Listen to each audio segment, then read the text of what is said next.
All right, welcome into episode 3 of Pinstripes Putt. And as always, I'm your host, Putt. This Dawson. Co-host Dawson. And today we're going to be doing some pre-spring training awards. Just predicting, who's going to do what in spring training. Just one last little episode before spring training games kick off. So we're got a little list here of rewards just to get right into it. We're going to start off with some non-roster awards, the non-roster awards. Before that, we're in the Red Barn. Shout out at 99 at Red Barn at Red Barn Builds 99. We're in the barn. Grayson, if you'd like to come say hello with your crazy ass hair. Oh yeah, this is great. Koozie Sports, baby. Thank you. Get your hard hat on. Go. All right, thank you, Gray, for letting us use the barn, of course. So, just get right into it. Non-roster awards first. My non-roster MVP is Austin Wells, who hit about in 92 games last year. He had a .277 batting average with 20 homers and 65 RBIs across low A, high A, and double A.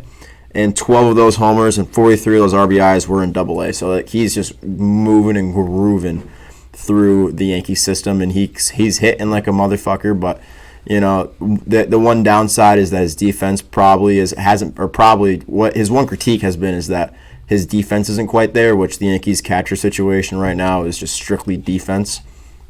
And Austin Wells is going to hopefully come mid-August. If he shoots through AAA the way he did the rest of the system, we'll probably see him mid-season in Pinstripes. And he's just gonna provide a big bat behind the plate, and we love that. And I hope we see that all through spring training. I think we're gonna see that through spring training because he's my non-roster MVP through spring training. For mine, I'm going to go with Estevan Florial. I think that since Florial is going into his 6th spring training with the Yankees, I think he's learned a lot over the last 5 years during spring. I think he's got an opportunity to show that he could play in the outfield for this team, especially with the holes in the outfield that we have now after Benintendi's departure. So yeah, I think that he really could make a name for himself if he wanted to. Yeah. He's got the opportunity to. Yeah, and just getting into some of Florial's numbers, which I was going to get into later, but just because Dawson took him as his non-roster MVP, you technically not non-roster, but we'll take him as non-roster. He's not He's not on the roster, though. No, he's on the 40-man, so technically he's not non-roster invite, but that's a fair pick. So in AAA last year, in 101 games, he had 15 dongs, 46 ribbies, 39 stolen bases. He's almost he's breaking a guy with pop and stolen bases. He had a .283 batting average and an .850 OPS in AAA last year. And his MLB stats are shit. I'm not even going to read them to you, but that's just because he hasn't been given a fair chance at the big league level. Obviously, great numbers. The .850 OPS is standout. That's a huge number. That's a very big number to have down in AAA. So, getting into non-roster Cy Young, my pick is Mitch Spence. I'm not sure how familiar Yankee fans are with him, but I'm sure he's going to be getting a lot of reps through spring training this year. Overall, in his minor league career in 66 games and 45 starts, in 263 innings, he's got 274 strikeouts. So, huge strikeout guy, but overall, in the minors, he's got a 4.27 ERA, which is a little rough. 2019 10th round pick, so he kind of fell under the radar up until he's just been striking guys out, which obviously could help the Yankees in the pen. But I'd love to see the Yankees, just keep him as a starter, see what he can do, see if he can get that ERA number down. In 2022. In Double-A, he had a 5.24, 79 innings, 79 strikeouts. In Triple-A, a 3.86, 51 innings, 48 strikeouts. So big strikeout guy. I'd love to just see him absolutely tear up spring training pitching this year. I think that what I think we will see the Yankees do with him is that since he's, his incredible strikeout numbers have shown, I just think that if he were to get a little bit more, discipline on the mound, and maybe come into the Bronx in a relief setting to start, I think that might give him a little bit more confidence against big league at bats. And if he wants to be a starter in New York, he's gonna have to fight through the ranks of at least going through the bullpen to start. Yeah, I mean, like you said, we've seen. I mean, it's been hard for young Yankees starters to come through this system recently. Clark Schmidt still through this day is still fighting for a consistent starting role, and he was one of the top Yankees prospects for the last couple of years. And Jonathan Loizaga too. Yeah, and Lowe has just been pretty much thrown into a bullpen spot, and we're almost guaranteed not to see him back in a starting role. I think he did so well in the playoffs last year in his relieving role that I don't think the Yankees want to take a chance of putting him back. No, yeah, and he's been so good out of the bullpen that there's to the point where you don't want to put him back, and it's almost like the Jabba Chamberlain predicament where he was a starter, had decent starts, and then you throw him into the or he came in as a reliever rather. Really good out of the pen, try to make him a starter, had some decent starts, but then you try to put him back in the pen, and it really didn't work out. And I don't want to see that anymore out of the Yankees, And Phil Hughes too. Phil Hughes came in, reliever, tried to make him a starter, decent starts, but it just didn't really work out. On to the non-roster flop. I think the pick for this is Anthony Siegler. I think that's the consensus pick. Yeah, it's kind of the consensus pick, given that in 2022 overall through low A and high A, in 97 games, 236 average, 7 homers, 45 RBIs. Definitely not eye-popping numbers, and probably the only reason he was in high A in the first place is because Austin Wells got the call to Double A. So I think the concise pick is probably Anthony Siegler. You're not gonna. I would love to see him come out this spring and just put bat on ball and just rake on spring training pitching. But if you're gonna take a non-roster flop, it's probably Siegler. With a jammed up catcher position right now with the Yankees. Yeah, especially with the expectations that he had coming in, being a first-round pick and not really being able to rise through the ranks, and he's been stuck at single A for the last 2 years, at least. Yeah, no, it's just floating between A ball and he hasn't done anything. Yeah, and rookie ball. Yeah. He hasn't done anything to really, show why he should even go up anyway to even Double A. Right. Yeah, and it's a little rough because he was a guy out of high school, so I mean, he also has that. He's also a little younger. He's also pretty sure a year younger than Wells, but coming through, he was in 2018, the Yankees' first-round pick at 23. So you really expect at least a little bit more, at least a better average. Well, if he doesn't show anything during this spring training, is there a clause for him to be used as a piece? Yeah, trade? Absolutely, especially if Austin Wells continues to rake and in a clogged catcher position with the Yankees. Yeah, we could see Siegler. If he doesn't, hopefully he proves us wrong. But if he doesn't do well during the spring, we could see him, down the road be a mid-season, trade piece. Yeah, and the problem is that he's just played so bad. It's just, I don't even know if anybody's going to want him at this point. Yeah. But I'm sure he's not going to be as attractive as he once was. Right. Being the first-round pick. Right, he's not going to be as attractive, but I'm sure somebody will take a flyer. He's still very young. Like I said, he was drafted out of high school only, 2018, so, 4 years ago. But, so moving on to some big league guys. Moving on to the big league picks are Cy Young for the big league club out of spring training. My pick is Clark Schmidt, fighting for the fifth starter position as of the Frankie Montas injury, almost out for the whole year. So there's definitely a position battle for the fifth starter role this spring for the Yankees between Clark Schmidt and Domingo Germán. And I think Clark Schmidt's going to come out and absolutely shove the guy. Last year in MLB play, in 29 games with only 3 starts, in 57 and 2/3 innings, 56 strikeouts and a 3.12 ERA. So he just absolutely shoved. And that's the thing, is the Yankees just don't give these guys a chance. They just don't give him a chance to just prove himself and just put him in that 5-spot role. And I think this is probably the time that he's finally going to get it. And at AAA, in 8 starts, 33 innings, 46 strikeouts. That's an insane strikeout rate. And a 3.27 ERA. So he absolutely shoved every time he got sent down. So I think my easy Cy Young for this spring, who's fighting for a role, is definitely Clark Schmidt, and I want to see him as the 5th starter in the Bronx. I'm gonna have to agree with you. I think that Clark Schmidt showed us a lot out of the bullpen last year, and like you said, with the 46 strikeouts and 33 innings.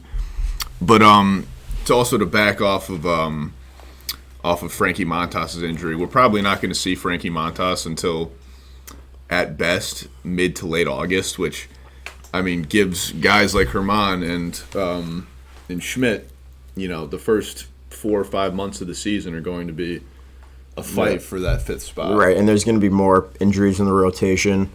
And even if Frankie comes back and he's like halfway decent, he's probably still going to be a bullpen guy in the playoffs, which sucks because, he's not a bullpen guy. He's obviously a starter. But, so. Let me ask you this. Do you think that, so if you had to pick, we're talking about, the first 5 guys that you have in this rotation to start the season, who are you picking to be the 5th? Is it Herman or is it Schmidt? It's easily Schmidt for me. Herman didn't really show enough last year to the point where, he started for his first couple starts, it was really rough. It was horrible. It was horrible. But he started to pick it up a bit, and I think Herman can be a valuable starter, and he probably will be a valuable starter down the line because there will be injuries. That's baseball season, so you're going to see Herman starts this year. It's just a matter of who's the 5th starter on that 5th day come the Phillies series in the Bronx. Which hopefully we might be at. Yeah, we should be at. Yeah, we should be. We should be at. We will be at. I don't know if it'll be the 5th game because the Giants series isn't a 4-game set, so it'll be like game 4. So it probably won't be the 5th starter game, but anywho, going on to the spring training MVP, I have Oswald Peraza, fighting for the shortstop job. Shouldn't be fighting for the shortstop job. The job should just be his. He showed pop. He showed that he was probably the best defensive glove at shortstop right now in the Yankee system. He should the Yankees should just give him that shot at shortstop, and I think he's going to fight his life for it in spring training. And I think we're going to see Oswald Peraza as your opening day shortstop. His 2022 numbers at AAA, 99 games, 259 batting average, 19 homers, 50 ribbies, 778 OPS. Those are some damn good numbers at shortstop, especially with the glove he has shown. He's a above average glove at shortstop, and you're not going to see much better. And then at the big league level, which you didn't see much pop, but you definitely saw signs of it in 18 games. 306 batting average, 404 on base, 832 OPS with only 1 homer. But he showed off the glove, and he showed off what he can do. My spring training MVP is going to be Oswaldo Cabrera. I think that since Aaron Boone has stated over the past 2 weeks or so that Oswaldo's going to be all over the field. He's going to be getting a lot of time in left. He's going to be getting a lot of time in the infield at virtually every position except for first base. But I only think that, and I only say that because not that I don't want Oswaldo Peraza to be the shortstop, but I just think that since Cabrera is going to get so much time all around the field, and I mean, he's a very exciting player. He's electric. I loved what he did last year.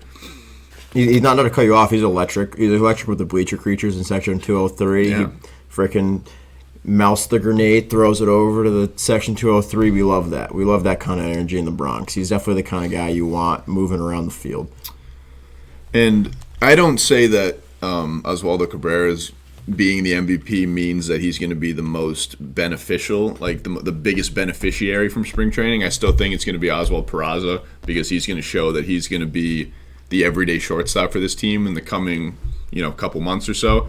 But I think I think Cabrera is going to benefit the most just from all the time he's going to be seeing as a utility guy. Right.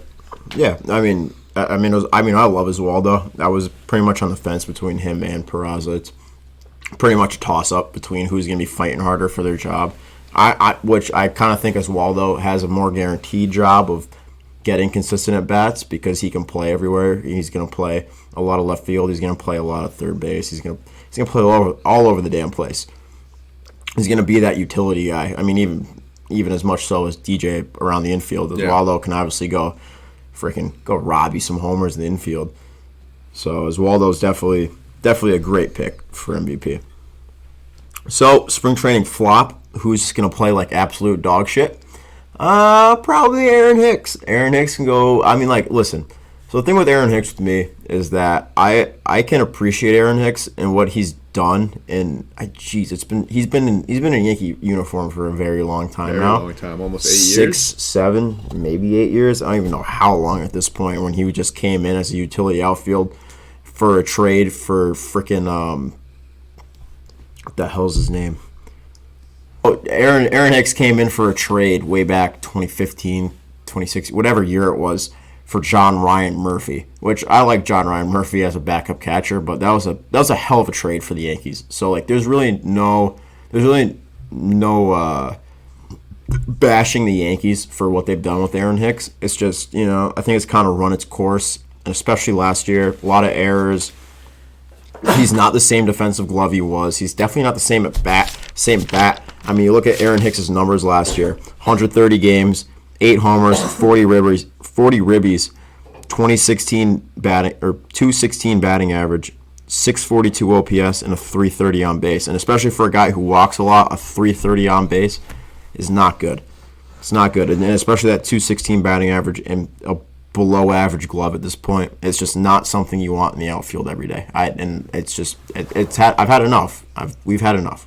Yeah, to build off of that, I think what has really saved Aaron Hicks over the past couple of years was his, cannon of an arm that he once had and his defensive prowess. Even when we saw his offensive numbers regress, you still had a dependable guy in center field with a cannon that could throw anybody, He's not that guy anymore. But he's not. I mean, he's making a lot of errors. Just like the last video when I said that Josh Donaldson lost his vision at the plate. Yeah. I think that Aaron Hicks has lost his vision in the outfield because he made some very, very glaring errors. Yeah, he lost a couple games. Lost a couple games because of just bonehead plays that were completely inexcusable. And you can't have that out of Aaron Hicks, especially the money they're paying him, which isn't much, but they gave him a pretty hefty, 7 years. He's making like $10 million. Yeah, he's making about a little over $10 million a year for a 7-year deal. For a below 700 OPS player, he's not good. Below 650 OPS. Last year it was a 642 OPS. That's bad. That's not good. That's really bad, especially in a 330 on base. Especially at a guy who makes his money at the plate off of getting on base. You can't have that, and I think he kind of saved himself with that. I don't know if you remember that homer against the Astros last year with a 3-run bomb. Yep. Yeah, he kind of saved himself a little bit from just falling off the radar with Yankee fans. But that was about all you had from Aaron Hicks last year was that one homer. Yeah, we saw last year, the last 40 games of the season, people wanted Aaron Hicks' head on a fucking stake. Yeah. Because one, he couldn't hit for shit, and two, was just a complete liability. You really saw the head on the stake comments as soon as those errors started to come in, and he was making boneheaded decisions in the outfield, and you can't have that out of Hicks. You can't. So moving on from flop, I'm assuming Hicks is your flop. Yeah, Hicks is your flop. Most improved for me is Florial. I love Florial. I think you just need to give him consistent at bats, and he might be able to do something for you. And if he doesn't, worst case scenario, you give up some April at bats in left field, center field. Same, and you're gonna get shit at bats from Hicks anyways. So why not give him to Florial? I already went over Florial's I already numbers. Did too, considering I picked him as my non-roster MVP, even though technically he is on the roster. Technically he's 40-man, but he's not on our He's not on our roster. He's an invite, kind of. 46 ribbies, 39 stolen bases, 850 OPS at AAA last year. The guy can rake. The guy can probably give you good numbers at the big league level if you give him consistent at bats, and you've seen it all over baseball. Guys just need consistent at bats, and I wish the Yankees would give it to Florial. He was once upon a time a top 50 MLB top 100 prospect. So just give him at bats and see what happens before he ends up with some other club, or before he ends up in Pittsburgh or something, and he ends up breaking out and he gets traded as some contender for a shit ton of pieces. Just give him some at bats. Well, if the Yankees don't make a major acquisition in the outfield, by right, which at this point I don't think it's going to happen. It's going to be exciting to see the outfield carousel we're going to have for that third spot between Cabrera, Florial, and Rafael Ortega. To be honest with you, and Ortega. Yeah, I think that's the reason why Cashman isn't making a trade for left field is because there's so many options in left field right now. A lot of low and there's always the trade deadline. A lot of low risk, high ceiling guys. I think right now there's always the trade deadline come July. Wow. Can you say Ben Rortvet 5 times? Whoa! You just Ben Rortvet, Ben Rortvet. All right, Ben Rortvet. Wow, that was good. That was really good. That was good. I mean, dude, Michael K probably can't even say it like this. I want to hear Michael K say it. Hold on. Ooh, I want to hear a quick little side note. Actually, Paul O'Neill is joining the Yes broadcast booth again after his jabs with the Yes Network and his denial. We'll call it denial of getting the COVID vaccine. Yeah, good for him. Yeah, it's gonna. I mean, it was weird seeing him be, remote for a lot of these games. You could tell watching in the booth that it wasn't very flowy as it once is.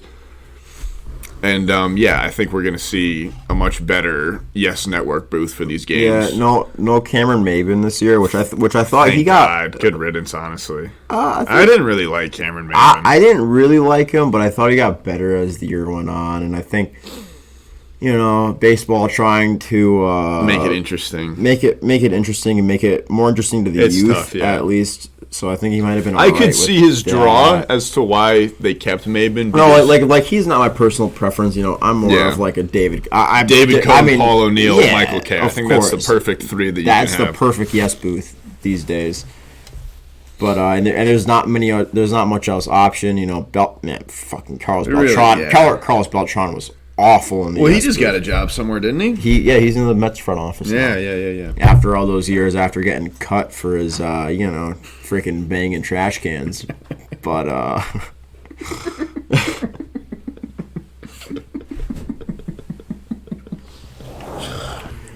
yeah. Well, all right. Well, Carlos Beltran wasn't. He was a decent Yankee for a while, so I won't. Yeah, I mean, there's no disrespect. Carlos Beltran.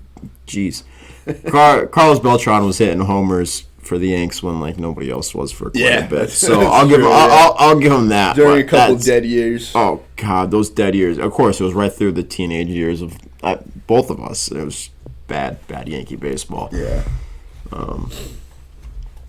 Pronounce this guy's for right. You. I'm on my way. I got a name for you. Rob Refsnyder. Rob Refsnyder. He's obviously proven to be a above 300 hitter in Major League Baseball, and of course with none other than the fucking Boston Red Sox. He's proven to be a big league bat, and the Yankees once upon a time just kept on skipping over him, and that was at second base where he spends no time with the Red Sox. He spends all of his time in center, but the point still stands with a big league bat. Plus 300 hitter in today's game is very rare. And you don't see that very often. So Rob Refsnyder is definitely a guy that you definitely want in your lineup. He's gonna hit. He's gonna hit. That's pretty much it. He's gonna hit. He's gonna get on base, and he's gonna provide a bat that you're not gonna get in very many big league offenses. Nice. Okay. Nice. So moving on, our last little point here. This won't have to do with our pre-spring training awards here, but Ben Rortvet is what we'll call him. Ben Rortvet. Yeah, that's what we'll call him. Sorry if we botched his name.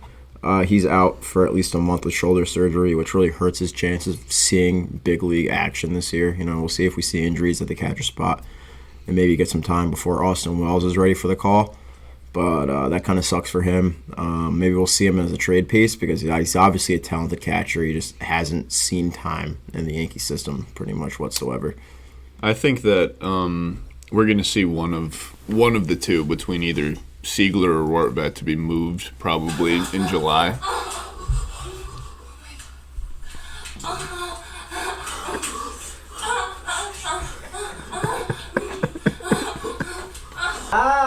All right, to wrap it up on Rortvedt, yeah, I think we're either going to see him or Siegler get moved at the deadline, and yeah, based on what Siegler does in spring training, if he exceeds the expectations that we've given him, I think we're going to see Rortvedt get moved just because he's injured. But yeah, that's going to be something to watch down the line too. Yeah, so that's pretty much it for our pre-spring training awards. Keep an eye on it, see how we predicted it. Probably pretty not well. Also, just one little tad bit. I think Josh Donaldson's going to rake the spring training. Whether he ends up carrying that into the regular season is really the real question. So that's it on episode 3. The next time you'll talk to us is after some spring training games are under our belt. And we'll talk about how the Yanks have looked in those couple games, and we'll overreact like everybody else does. So yeah, like, subscribe, leave a comment, check out Red, White, and Bleed Blue with this guy if you're a Giants fan. Check out Poverty Picks. Check out Red Barn Builds. Check out Red Barn Builds because we're in the barn. Check out everything Koozie Sports. Check out some UConn shit. We got plenty of UConn stuff on the channel because we're some Connecticut guys. So yeah, that's pretty much it. New England. See you guys in the next one. Thank you. Actually, we didn't even do it at the beginning of the video. Oh, you're right. Fuck it. Koozie of the day. I've switching it up on you guys. I've got a NASCAR koozie. Shout out all you NASCAR fans. NASCAR season's back underway. I got a Ryan Newman koozie. Oscar Mayer. Flying Ryan. Shout out NASCAR. For my koozie, we got the first Koozie Sports made koozie that we have. It's a beautiful black piece with just a little words of encouragement for our friends up north. Well, if you can't see it, it says "fuck the Sox." Yeah, fuck the Sox. Yeah, you get the gist of it though. Fuck the Sox. All right, thanks for watching episode 3, Pinstripes the Putt. See you guys in the next one. That's a wrap.